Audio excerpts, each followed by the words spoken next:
తెలంగాణలో పలువురు ఐఏఎస్లకు పదోన్నతులు ఇచ్చారు. బదిలీలు కూడా చేశారు. హెచ్ఎండిఏ జాయింట్ కమిషనర్ గా ఆమ్రపాలిని నియమించారు.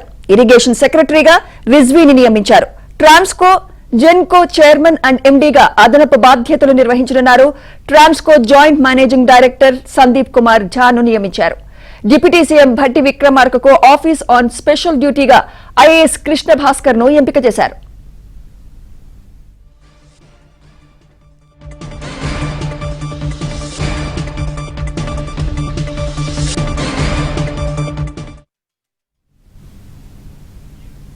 TSS BTCL chairman and managing director గా ముషరఫ్ ఆలీని నియమించారు.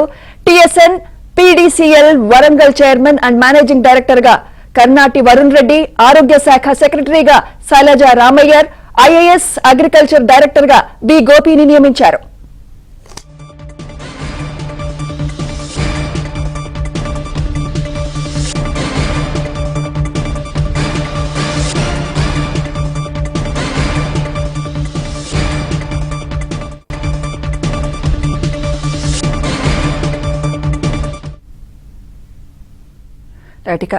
తెలంగాణలో ఐఏఎస్ పదోన్నతులకు సంబంధించి మరింత సమాచారం మా ప్రతినిధి రాజేష్ అందిస్తారు. Rajesh, good evening.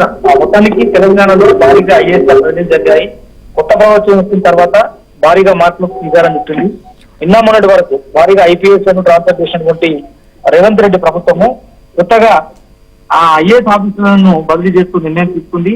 ఎందుకనంటే మొన్నటి వరకు కూడా కీలకమైనటువంటి శాఖల్లో ఉన్నతమైనటువంటి శాఖలన్నింటిలో కూడా కొద్ది మందికి మాత్రమే ప్రాధాన్యత ఉంది, మిగతా వారికి లేదు.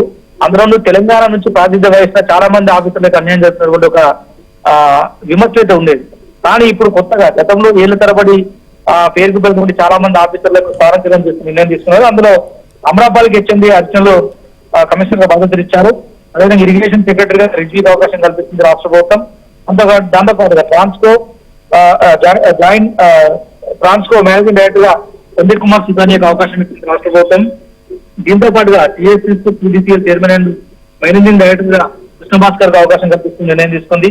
దాంతో పాటుగా టీఎస్ఎన్పీడీసీఎల్ వరంగల్ చైర్మన్ అండ్ డైరెక్టర్ గా కర్నాటి వరుణ్ రెడ్డికి అవకాశం కల్పిస్తుంది నిర్ణయం తీసుకుంది.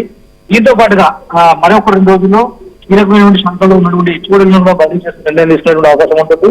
తద్వారా పరిపాలనా పరమైన నిర్ణయాల్లో వేగం పెంచడంతో పాటుగా కొత్త ప్రభుత్వం అనుకున్నటువంటి టార్గెట్ ను రీచ్ కావడం కోసము రోజుకొక నిర్ణయం తీసుకుంటూ రేవంత్ రెడ్డి అయితే కొత్త ప్రభుత్వంలో తనగా ముద్ర వేస్తున్నటువంటి ప్రచారం